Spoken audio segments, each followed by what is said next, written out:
Hey everyone, it's Alison Heikkila. Thank you so much for joining me.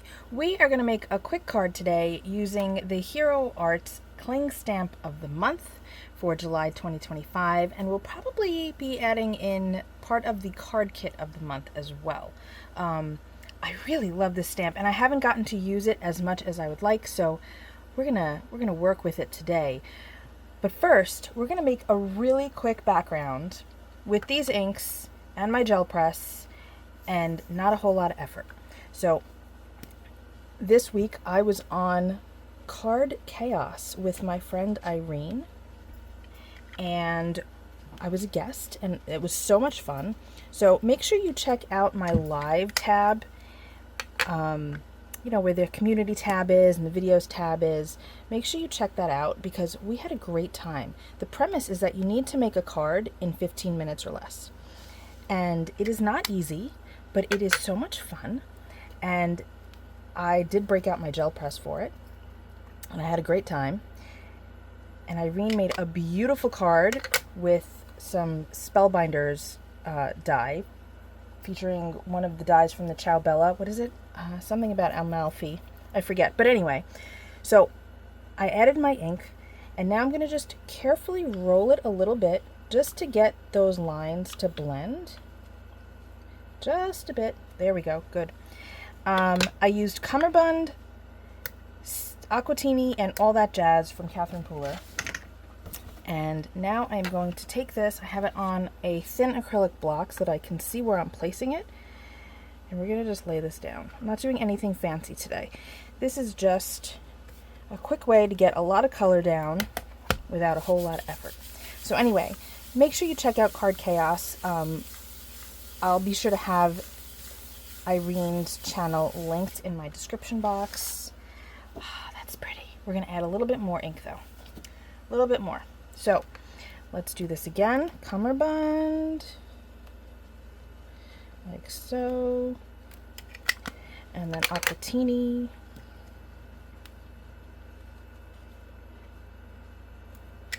And then we'll add some more All That Jazz. I think we'll add a little bit more Aquatini, actually. That one is juicy. Okay.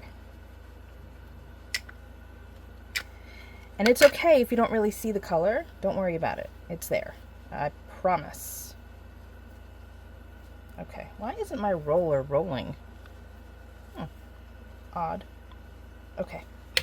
So now the beauty of having this on here is that I can just place it exactly where it was before.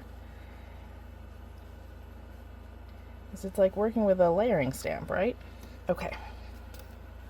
Now we're going to push this down. Like so. Much better. I love that. I like that it's slightly distressed looking and imperfect, but that's fabulous. Okay. Loving that. Now I have all of this extra ink on my brayer, and I'm going to leave it for now because we're not using it today, but afterwards I'm going to wind up spraying it with water and applying it to this piece of cardstock so that I have the beginnings of another background. But like I said, we're not going to do that today. Okay, so now I have my cling stamp, and to continue with the teal theme that we have going, because you guys know I love me some teal, I am going to ink up the cling stamp of the month. Now the gel press that I'm using is a 5x7 and the stamp is a 6x6, so the sizes are not the same, but that is okay. We will make it work. It's going to look fabulous no matter what. Okay. There's that. A little bit more. I don't want to have any empty spots. There we go. And now we're going to place this down and press. Now, yes, you can use a MISTI or stamp platform or whatever to apply the cling stamp and then put the paper inside and do all of that fun stuff, but sometimes it's just easier to do it this way. Oh, look at that. Look at that. Isn't that a great stamp? It's so cool. Okay, so I want to get this edge here at the bottom. So I'm just going to ink that up. I'm going to try to do it on camera now. There we go. And now I'm going to snug that up near it and press. And this color is Uptown. And I have a little bit of overlap, but that's fine. Missed a little bit over here.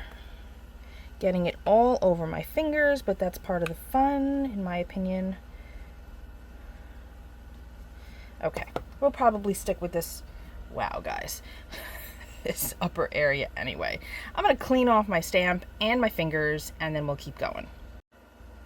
I have trimmed down my panel, and with the excess ink that was on the stamp, I spritzed it with a lot of water and applied it to another piece of cardstock, and I have this fabulous watery look. This would be great if you're doing something that you want to maybe look like it's inside of a pool, or maybe you're just doing some other type of water scene, or maybe you just like this design and just want to add a critter or something, or a sentiment.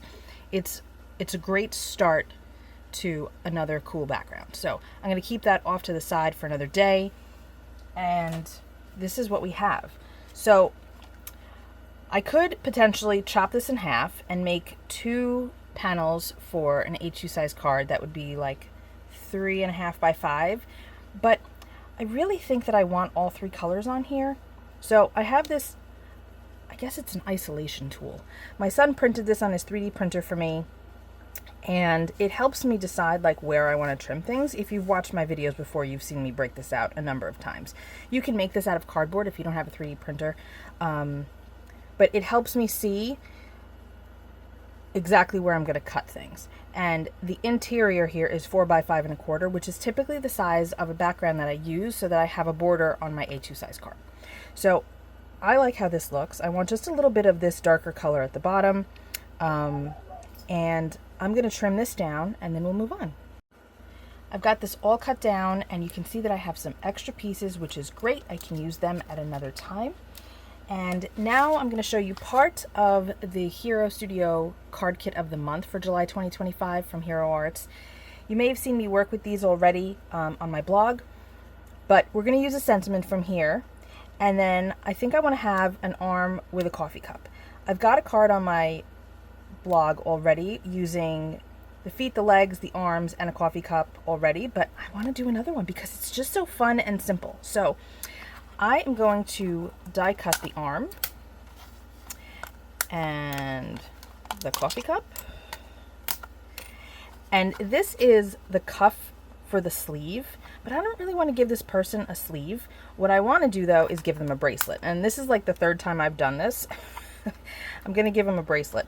So I think that that'll be fun. I could even do the sunglasses, have them holding the sunglasses, but I don't know.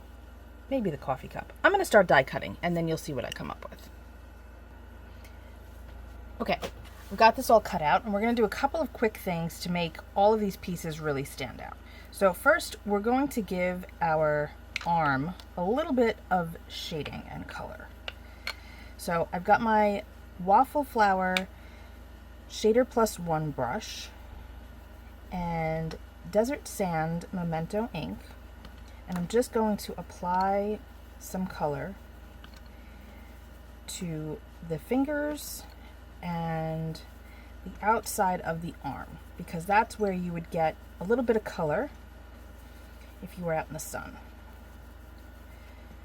Okay. So it's a really quick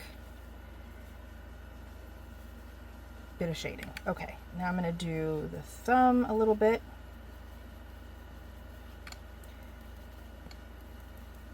Just like that, and that looks pretty good. I think that we're good enough there. Okay, to add a little bit of something something, I've got V17 Copic, and I'm going to paint the nails, although I don't think that you'll see this nail here once we get the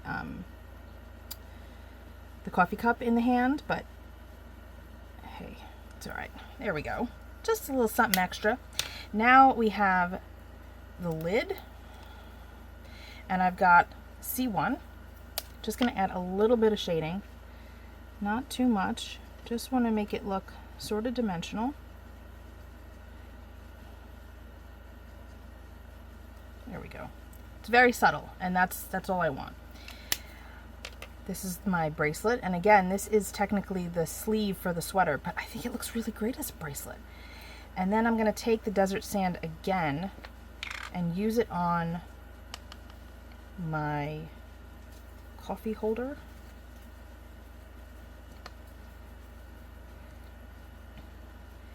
You really are not going to be able to tell that I'm using the same color over and over again because it's a dye ink, which means it's translucent, so you can still see the color underneath. See? It doesn't look like it's the same. So to further prove that, let's use it on the cup too. This is just really, really quick shading. It's going to look a little bit more similar because the arm color is fairly pale. There we go. But see, the same color. You don't need a ton of inks. Who am I kidding? Of course you need a ton of inks, but you you may want a ton of inks, but you don't have to have a ton of inks in your arsenal. You can make do with a few colors, but you know, it's always fun to have more colors in my opinion because I'm a color fanatic. So now I've got my Barely Arts glue. I'm going to add a bit of glue here, attach my bracelet. Isn't that fun? I love that. And now we'll do a little bit more. It's really quick to put these pieces together.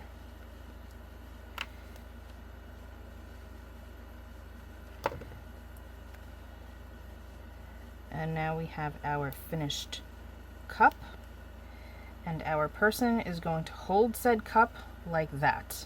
Isn't that fun? Okay, so now I'm going to move these dies out of the way. We don't need to see those anymore. Put my magnet on here to help it dry. Where do I want it? I think I want it maybe like that. Let's see. I might actually not use the sentiment from the monthly stamp set. I might actually just go for something bigger. I don't know. I like how that looks though. That's a good start. Let's see what I'm going to use.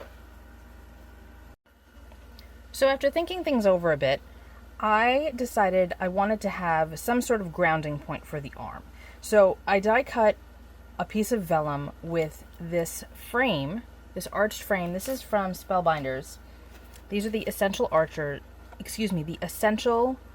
Arches cutting die set. I use this set all the time. There is something really special about this shape. I don't know what it is. It just really elevates things. And then I cut a frame using these two. This is one bigger and one smaller than this die. So it's going to sit right on top of that piece like so. But I want to add a little bit of depth. So I've got my Aquatini again. I've got my brush. And we're going to just kind of ink those edges carefully. Just to give it... I wanted a piece of cardstock that was a little bit darker, but I didn't have one that was the right shade. So I opted for this piece, and I knew that I could alter it with my inking. So I'm just going to finish going around the edge, and you can see that that's looking better already. It's making it stand out more. Okay, that's all done. It's a little splotchy at the moment, but it will dry back a bit, and it should smooth out as well. So I am going to adhere my frame to my vellum, and it'll fit nicely because again I used a size up and a size down to make the frame so we can adhere it easily.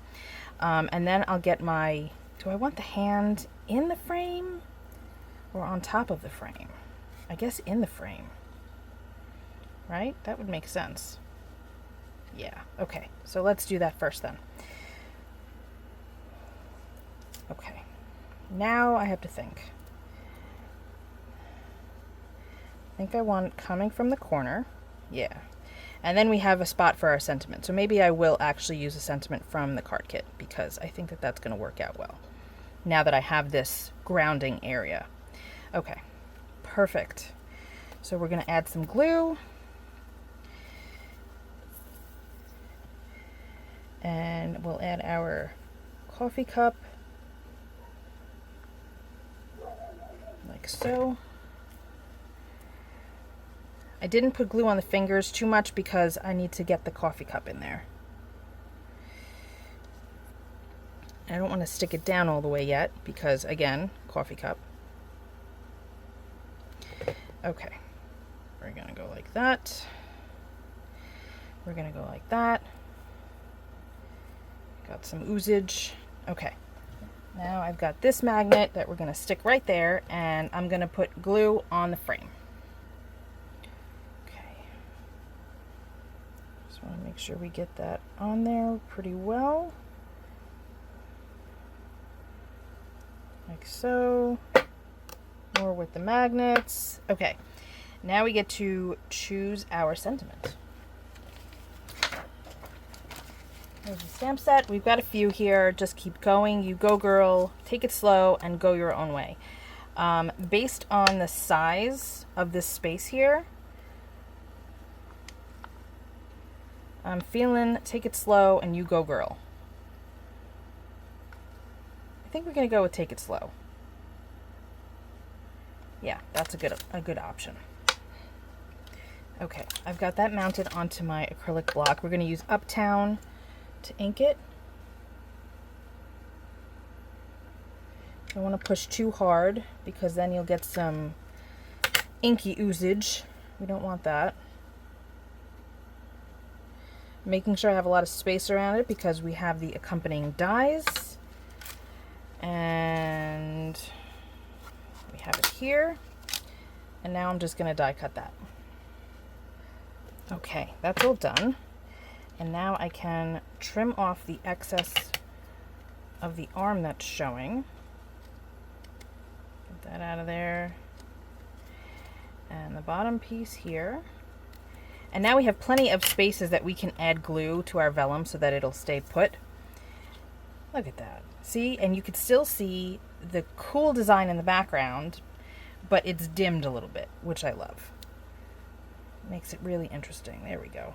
That's so fun. Okay. Glue, glue, glue. And then we'll have our almost finished card. I glued everything to my card base, which I kept white, and I decided I wanted a little bit of sparkle. So I grabbed Luminous Oasis Card Bling from A Colorful Life Designs.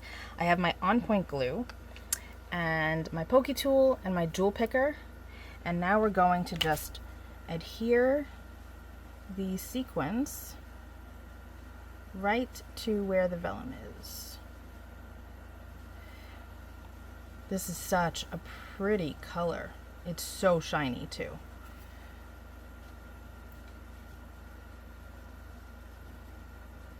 One more. There we go. That is our card for today. I think it came out great. I got to use that cling stamp from Hero Arts that I am crazy about. It's such a great stamp. And some pieces from the card kit. So thanks so much for hanging out with me. I hope you learned a couple of things. Try this frame trick with vellum if you feel like you have an element that's floating in space and you're not really sure what to do with it. This is a great way to ground something without taking away from the background or overwhelming the rest of the card. So thank you so much for hanging out. I will see you all very soon. Be well, stay safe. Peace out.